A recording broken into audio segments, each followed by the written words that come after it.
as a little hardest boy walking around the neighborhood. Actually, no, I didn't. Well, you pretend that I did. Well, I know you are from the north and you are Yes, passionate please. about this area. Why not? Because it's gorgeous. Yes, as you can see. It's a family. From the Yeah. time I came here, everybody was friendly here at Bradley's Bar. So tell me a little bit about your growing up in the north. Oh, in the north, you get to walk through the gullies and pick downs, and you get to butt up on friends and make new friends. And I think that helps your social skills, that sort of thing. And funny enough, Brady Barr, the owner, he and my father used to work together on some projects and things like that. When I was growing up, I didn't realize the connection until now. And I think, sometimes when we're growing up and we experience different things, we don't make the connection until 10, 20 years down the road. But growing up in the North, real sweet. There's nothing like country life, nothing like the therapy of no pressure of having to run here and there. Just, go through the back and go up by a little shop or go and pick some Akis or go and visit family, that sort of thing. And to hear the ice cream truck or a bus coming from all the way down, you can get ready in time to meet the bus at the bus stop. That's one thing about being in the north. Yeah, it's real sweet. And even though we're now in 20, 23, 24, this sort of time, there's still some nuances that you see coming forward from your childhood and that sort of thing. So, and that is good. And like you said, as you experience it, people come here, you feel welcome, you already feel engaged, you already feel like you're part of the family. That is it for you in truth. And that's one thing I enjoy, and I hope that future generations also propagate to their children and their children's children as well. As you can see, the backdrop real pretty. So when you stress out, there are certain times when you're coming home and you get certain places and you say, oh boy, yeah, all the stresses of the day is now finished. I can hear the sea. Actually, when I was younger, we used to go swimming in here. Mommy used to take us down to the beach down here sometimes. And all of us then would hop back on the bus and go back home, that sort of thing. So real, got some roots inside of there. Sorry to ramble on like that. No, I'm enjoying the story. I am loving it, honestly, because you Thank said even now as an adult, this Yeah. brings relief to you, Yes, therapy. it is. Correct. I mean, I and several people know you as a musician, and we know how grueling rehearsals can be. So you mentioned to me that you just like to come here and unwind Yes. after the rehearsals. After Makes perfect rehearsals, sense. sometimes even after performance, or if you've had a really intense day doing recordings or playing or such like, sometimes even after funeral, sometimes you pass here and one or two funeral directors here is obviously getting their therapy of just relaxing and coming out of that mode of being on the job and sitting amongst people talking as an ordinary Bajan, right? And also the tourists when they come by talking and trying to talk like an ordinary Bajan. And that is therapeutic because then you learn their culture or bits and bobs of what they do, and as well they're learning bits and bobs of what you do. Sometimes when you see the turtles come by, that is therapy in itself. Sometimes when you see people out snorkeling or swimming or even fishermen casting their nets, that is therapy in itself, and also part of your creative process. Things come back to you that sort of way. Business people, when they come by here, you fresh out ideas, other artists have passed through here, and once they see that this is Six Minutes and this is a certain shop down here, they know, oh yeah, remember the time when we were writing out this piece of script or that sort of thing, because it links to that sort of ambiance as well. And lots of people pass through here, as ordinary as it is, that is what makes it unique as well. That is the sweetness about it. And if I'm surprised somebody passing holler for, hey, what going on? Or they toot the horn or just shout, you're coming back there, in real Bajan style. And that is sweet as well, right? And that is what makes this space wonderful. When I was in corporate, because I used to work in corporate setting as well too, one of my VPs, vice presidents of business, used to come by here, and he's passed away now, but he actually tried to get the place restored and that sort of thing to bring it to this rustic sort of feel as well. We got a lot of returning nationals. They come by here early in the morning, go to the beach, cool out for a little bit on their way back home. Easy so as well. And therefore, it is a hub, it is a spot. And I will tell anybody, come down to Brady's Bar down here in Six Mills, and you feel the atmosphere. People from all walks of life, and they don't feel any way about it. You're treated like one of the ordinary people around here. So don't come in the ears, no come in the bones about it. And then somebody holler for you across, say, hey, how you is? And That's everybody that's the sweetness about it, man. just hanging out, chilling, drinking some Chilling. cold beers, Yeah, having a time, have a cussing good- one another, but I love one another one still.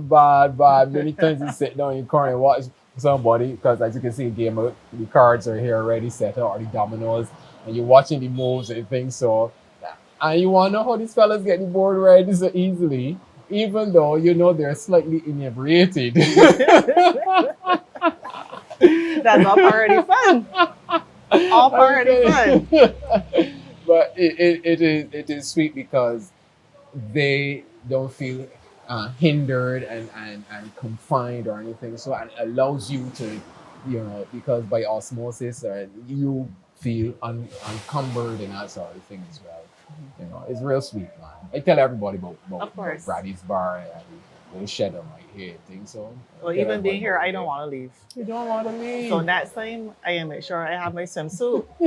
I can take a dip in the sea, and then come back down here and get, I don't know, maybe tasty famous pork chops. Import this and the breadfruit chips that And the go with breadfruit it chips, too. Yeah. yeah. That, I mean, from the pork chops, the fish and the chicken and the way that it's done lends to that atmosphere rather than have to go on the south side of the island or on the east side of the island. You can just nip down the road, or on your way home, you have the same sort of atmosphere that you can get anywhere in Barbados. People walk from Spikestown here.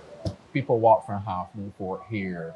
People like me come from St. Lucie back here, like we're doing right now, because of the sweetness of the food. The food is good, and if they know you, you get a little extra as well too, or you get put forward a little bit. Oh yeah, that's we boy. You see that's happening like, oh, that's Shayla, no problem. That's Shayla, she come from that. They know that. Come on, you sit down, grab a seat, then we got your food ready for you. That easy.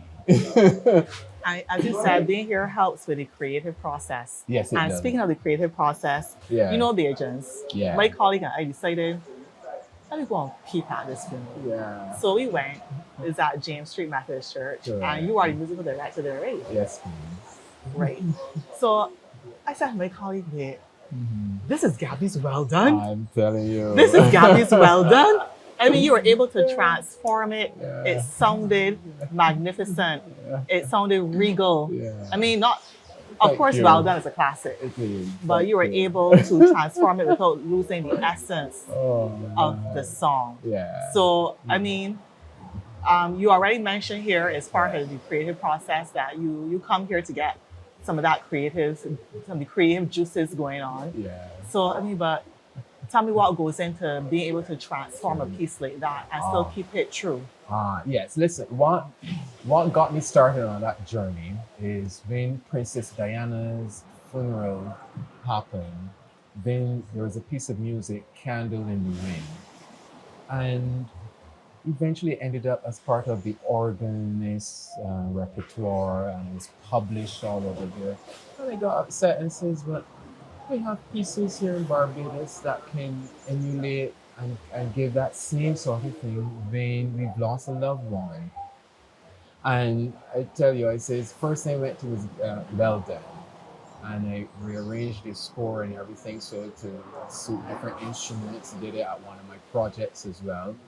And people were like freaking out. I mean, I got complaints as well because the calling program, when I tried it at one of the funerals, complained that we were playing this sort of song at somebody's funeral. Really? Funny enough, the persons who heard the calling program called in and says, "Listen, that is one of these songs. It tells you the story from beginning to end. Leave the fella alone. It sounds sweet." And along with that, I've done the Biggie Iries, We'll Get Over, right? So that persons who have become accustomed to these pieces can see it in a new light. We'll get over, get over. You help me get over. And more recently, I've started to arrange arrangement of the Lift Me Up from Wakanda. And I'm testing it out to see people's approach on the organ as well as with orchestra and Barbadian textures, and not the traditional way of doing it either. And when people hear it, it says, "But that sounds like," I said, "But yes, it is." Yes, it is. And persons start to freak out because they can connect easily. And that's what you want. When you've connected with somebody, and this place allows you to connect with someone, and therefore you can ripple and say, "Oh, that touches that person that way, that does this, that.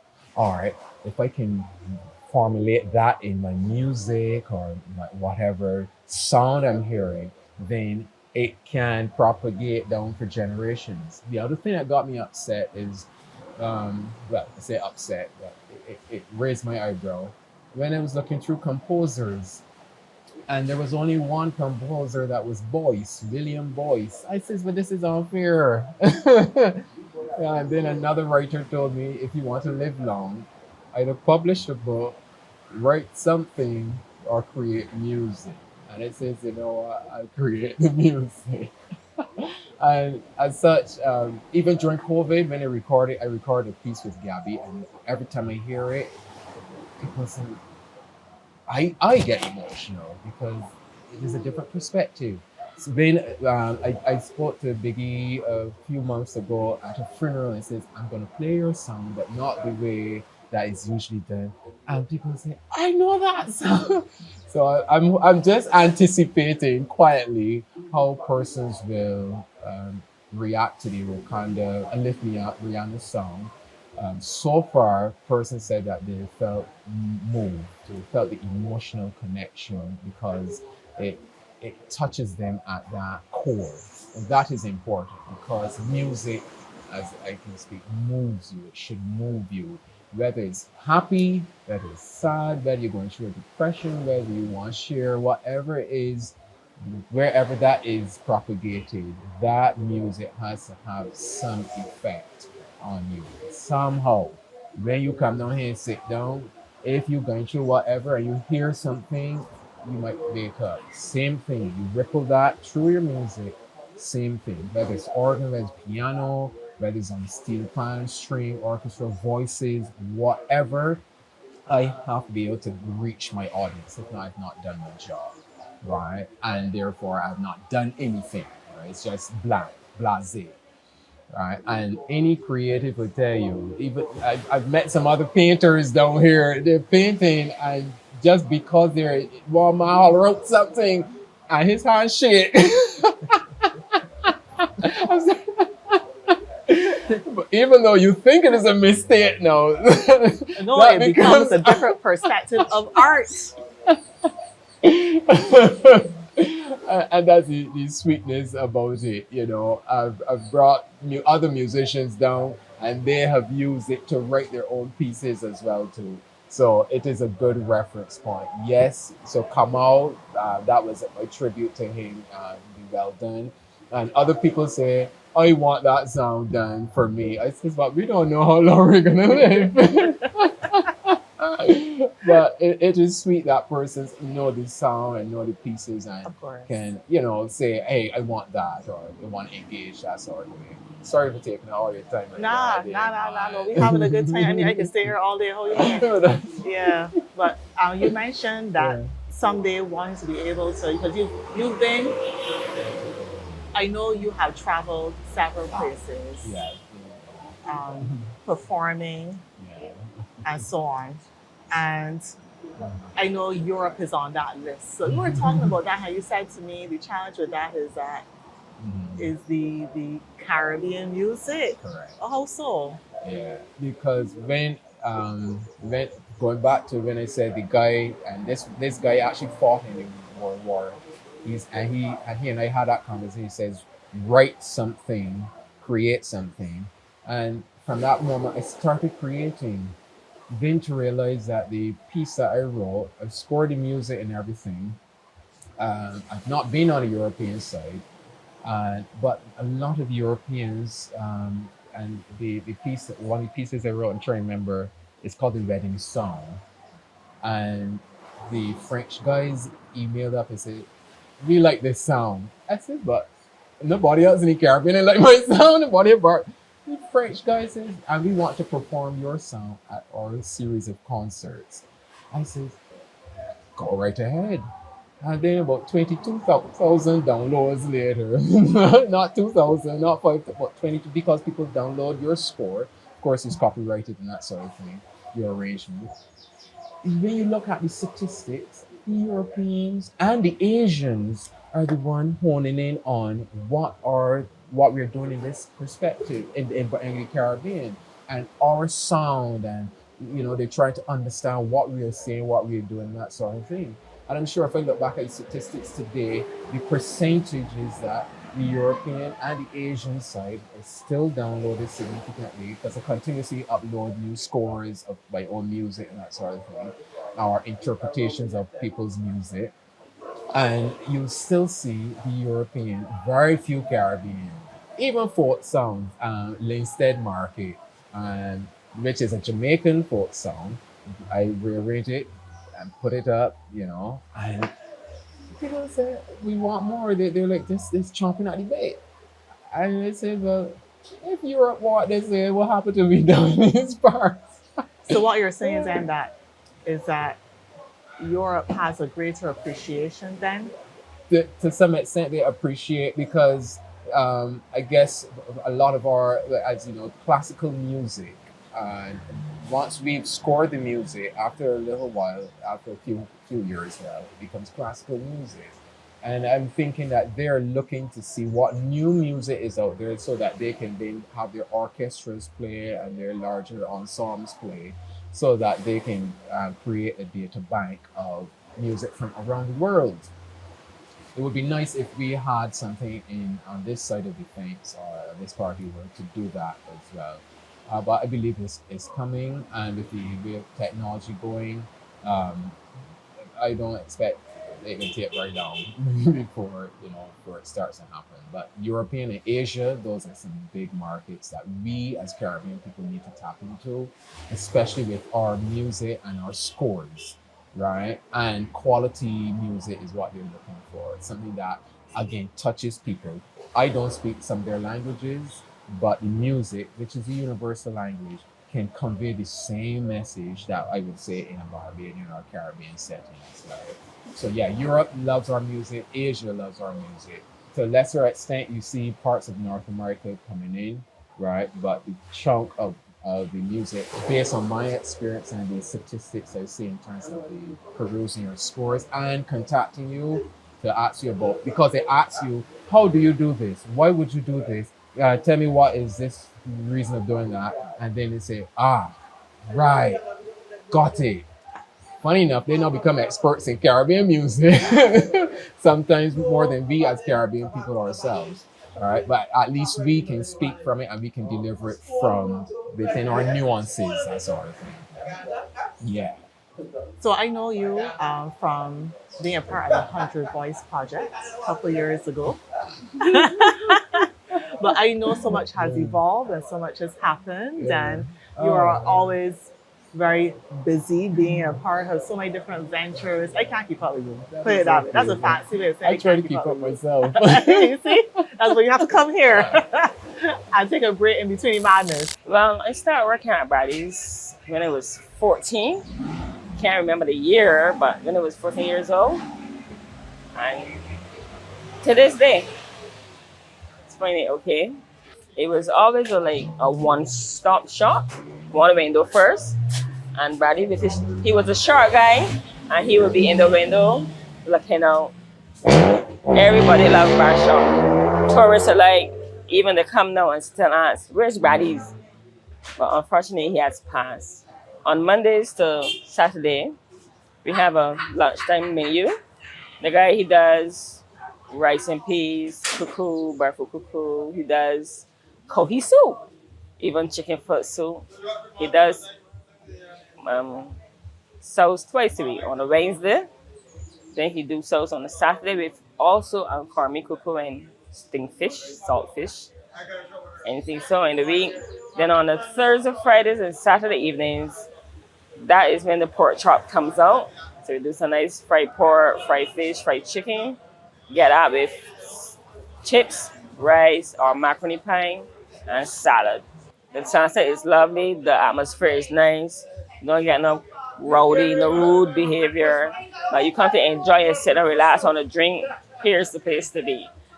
Any day in the week, any evening, Thursday, Friday, the Saturdays for the poor. Sundays would be like lime, like this relaxation. They got there. We starting now oldies on Sunday evening. So if you just want to come and chill out, and you can even come and play dominoes if you want. Enjoy yourself. So, what would you say along this journey has Yeah. been the most interesting, rewarding, or challenging, or insightful Right. project you've ever worked on? Um, all right. Well, that's a lot. I know you've done a lot. You've done a That's lot. So it's hard a to pick lot. just one. Just one. Yeah. Um, Or you could talk what- about the most recent one. Most recent- Or, I don't know. I'll give you maybe snapshots Yeah, or yes. bits of balls. Yes. Yeah. When I started the Hunter Voice project, I started out in 2010 because I thought it unfair that musicians are getting together all over the world and we are getting together here in the Caribbean. And I called up a few friends and then called up a few of my persons overseas and said, would you be interested in, and can you prove this, and how would you consider that? And in 2010, August, that's when I started the first Hunter Voice project. And people from Venezuela came in, people from Guadeloupe and St. Lucia, New York came in, UK, Belgium. People came in. Then I had a monk, Kelsang Powell, who says, I can't make it, but I'm going to send a painting to whichever charity. A monk, you know what I'm saying? Then Jorge Cordoba, an international conductor, says, I can't get there, but here's some music I would love for you to perform and that sort of thing. So those things where you say, oh man, oh man. Then when I traveled to Santo Domingo, some of the other musicians who were there with me, they probably said then we were on stage. So the agents on stage, my arrangements of the music, we're in Santo Domingo, Spanish going down all around you. Then we perform that music. Don't care what languages that were around it, everybody reacted and wow, and they were engaged. Universal language. I am telling you. I'm talking about it give me goosebumps again. And the thing about that as well, they because on one of the things that I almost got left at the airport because they cannot pronounce Boyce and some of the territories because Boyce they pronounce it as two syllables, Boyce, right? And I'm saying, who's Ryan Boyce? I don't know the Boyce. Then it clicked. Well, not Boyce. I need to be on that flight. And I decided, you know what, let me use one of these names. So I used Dubois because a friend of mine in Grenada, Okay. he says, you know what, maybe you should do Dubois, which is close enough to Boyce, so that at least if you hear it, yeah, they mean you, that sort of thing. Other spots that where your music that you remember, when I was in like St. Kitts, man. It's like you put up on family, you know this music, but I'm like, yeah, okay, jam and let me go down the road. When Dunseith, North Dakota, when you butt up on people from Switzerland, Norway, France, Italy, of course the North Americans were there, the Canadians and the Americans were there. And we are at the Peace Gardens. Now, we don't know one another. The colored folks, there are only three of us. Only three of us in the middle of nowhere. And here is, we get together, and the conductor does this, and all of us move together like if we were playing and jamming for the longest time.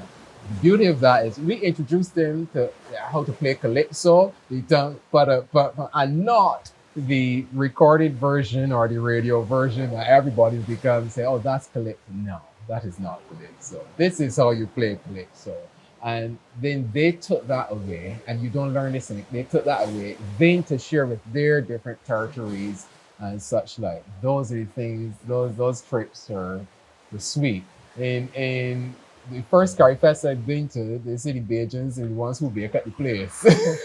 You see? Everybody walking, going through, and for tiny Bajans coming. Always beige. I'm telling you.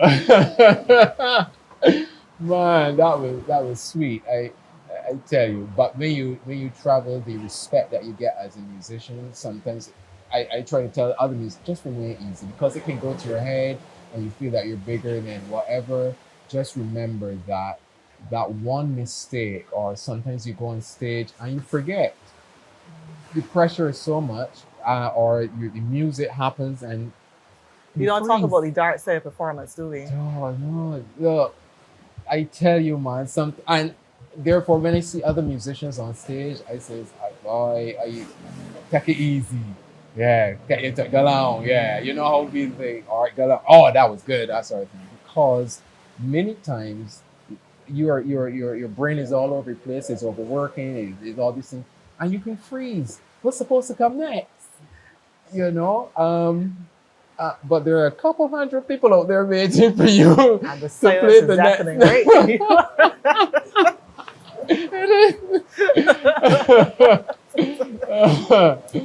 You know, so that is that. There were moments like that. Of course, if you think fast enough, you improvise, and then you come back to the main theme and you play it. So, whew, glad that's over. Oh yeah. Oh yeah. That sort of thing. Yeah. But Yeah. traveling, I'd encourage anybody to see other cultures and learn from those cultures as well. You know, learn from when you're in Cuba and you're walking down and you hear kakam kakam kakam, and you can start to dance, and the musicians just going, Guadalupe the same way thing. Music just start up. Man, sorry, man. No, I love listening to these adventures. I love listening to these adventures. And I am so glad you were able to have this conversation right here in one of your favorite spots. Yeah. And I appreciate that. it has made my day. It has made my day. I'm sorry I didn't have a glass of coconut water here to give you. Or We my can start that cameraman. out. We can start that out. It has made my day. What I have learned definitely from this interview, for Yeah, sure, is when it comes to music, you gotta be open-minded. you have to be. You have to be. You have to be. And yes, it may be a wrong note now, but if you play it again, that was supposed to happen, and that's now your interpretation of. And there at least one night or 2 weeks, this was just before COVID, we came down here and practiced. Can you imagine musicians practicing in a rum shop? Okay. We gotta come back and see that for sure.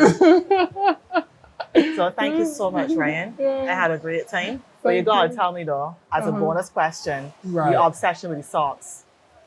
Oh. All right. So what happened? What happened was. All right. So there are a few bits to it. As an organist, Yeah. right? You have to wear organ shoes so that you're pedaling and that sort of thing. In the Caribbean climate, the shoes, because they're felt tip, are damaged quickly. They don't hold together. And therefore, in the middle of pedaling and playing, the shoes will drop off because there is no sole. However, you have a pair of socks that are just as smooth so that you can pedal. And then what took off from there is people brought socks for you, and more people brought socks for you. And I can't say, well, no. Yes. Yeah, so you wear the socks. So you wear the socks, and hence, no, to this day, people appreciate the colors of the socks, and you know, I thank them for it, Yeah. you know, because it shows that sense of love for me, you know, that, you know, and I love them for that, and I want to show them that I appreciate it. And many times I go by an instrument and there's a pair of socks there waiting for you. So yeah, the socks, I love them. There are tons of them. Yeah. And there are tons more coming, because I've been told, hey, you see crop over, already crop over Christmas, Independence, you got your socks taken. You'll be covered with your socks. Thank you so much, Ryan. And I'm going to stick around a little bit longer here at the beautiful north. Yeah, we're in 6 Mains, man. Try and enjoy it. And Yes. any boy that I know about 6 Mains, come down, pass through, St. Spikestone, you keep heading north, you have to pass 6 Mains, you gotta pass Brady's Bar. You can hear the fellas quarreling, you can hear them talk. You can see the sea, you can see the turtles, you can see the fishermen, you know. You might see me. Yeah. You might see Shayla too. You just might see both of us. Both of us, you know. Thank you. Thank you for having me. No problem.